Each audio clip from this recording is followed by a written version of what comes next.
إيمان يعو، مواطنة مغربية وبصفتي ساكنة هنا في باريس، ومن محبي الشعب المصري. أنا من مؤيدي اللي هينتخب حمدين صباحي، وأنا شايفة إن هو من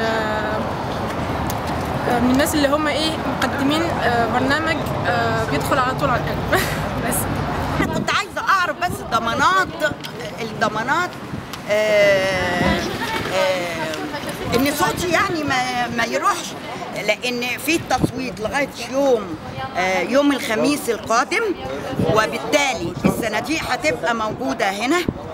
فانا كنت بقدم اقتراح ان كل يوم يفتحوا الصناديق ويسجلوا ويعدوا ويسجلوا كل واحد ويوقع المندوبين.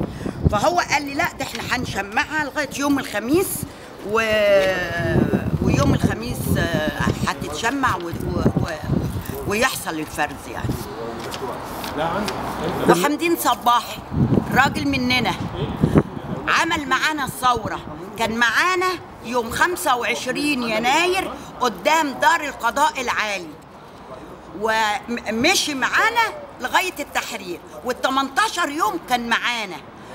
حمدين صباحي راجل مننا بتاعي، مراته اعرفها، سهان نجم، ابنه اعرفه، ولاده اعرفه. حد تاني لا للفلول ولا للاسلاميين وحمدين صباحي.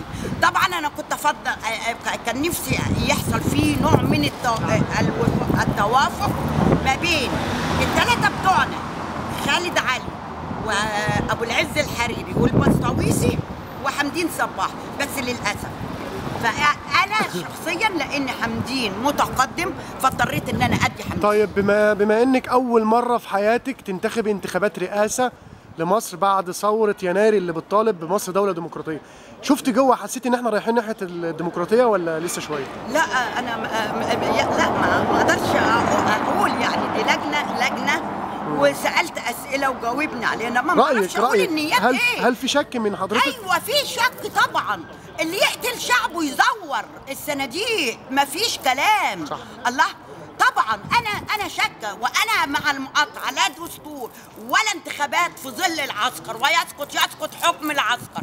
تمام. بسمع عواد، المتحدثه الاعلاميه بتاعت 6 ابريل في فرنسا، وانا لسه خارجه اهو من تصويت للرئاسه المصريه، والف مبروك على مصر، اول خطوه في الديمقراطيه، حتى لو في حاجات لازم تتعدل، بس يلا الف مبروك، وهي خطوه جيده يعني قوي قوي قوي.